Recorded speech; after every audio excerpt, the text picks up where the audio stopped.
Here's the miracle, right? Behold, an angel of the Lord stood next to him, and the light shone in the cell. Boom, from darkness to light. Angel shows up. Ha! He struck Peter on the side. Like, he didn't go, hey, Peter, wakey, wakey. He struck him. The text indicates that he actually kicked Peter, right? Oh, what? An angel, oh my gosh. He said, get up, put your clothes on. We got to go, dress yourself in your sandals. And Peter said, yes, sir. And it said to him, wrap your cloak around you and follow me. So now, listen to this. He went out and followed him. He did not know what was being done, that the angel was real. He thought it was all a dream because he thought he was seeing a vision.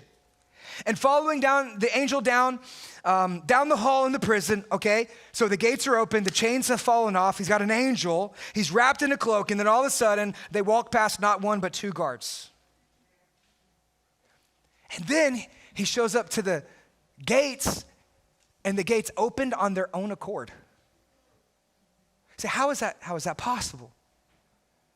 Well, like, do you remember a few weeks ago when Philip teleported? Now we have a story of invisibility. God hid him from his enemies.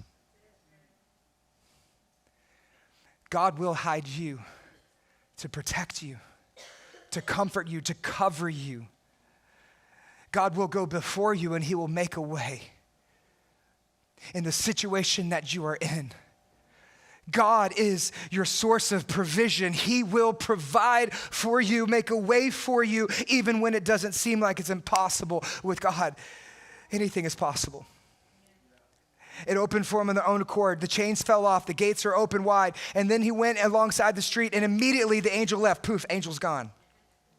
Peter came to himself and said, now I am sure that the Lord had sent his angel and rescued me from the hand of Herod and from all the Jewish people that were expecting. Listen, God delivered him straight up. He was in chains, now he is free. He was in darkness, then he was in light. The gates of the prison cell, they opened wide before him and he walked through freely. Why? Because God provided for him. This is what happens when we pray. Question, how did Peter get himself out of that prison? Did he argue his way out of it? Did he fight his way out of it? He prayed his way out of it. Some of you, you're in that prison moment and you're trying to figure out, how do I get out of this?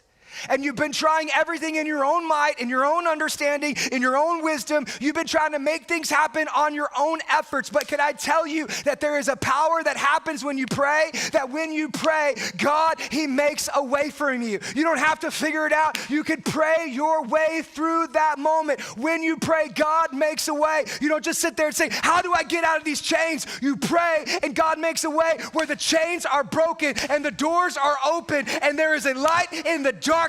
And you pray and you pray and you pray and God makes a way for you in your life. Say, I don't know how this marriage is going to recover. Pray. You say, I don't know how I'm going to financially afford. You pray. I'm overworked, I'm extended, I am broken. Well, you pray and you watch what God's gonna do. Watch what God does in the next gen when a church learns to pray for the future. Watch what God does in a city when a church learns to pray for revival. When you pray, God, he makes a way for you. Where man says it is impossible, God says, watch me. God makes a way when the church prays.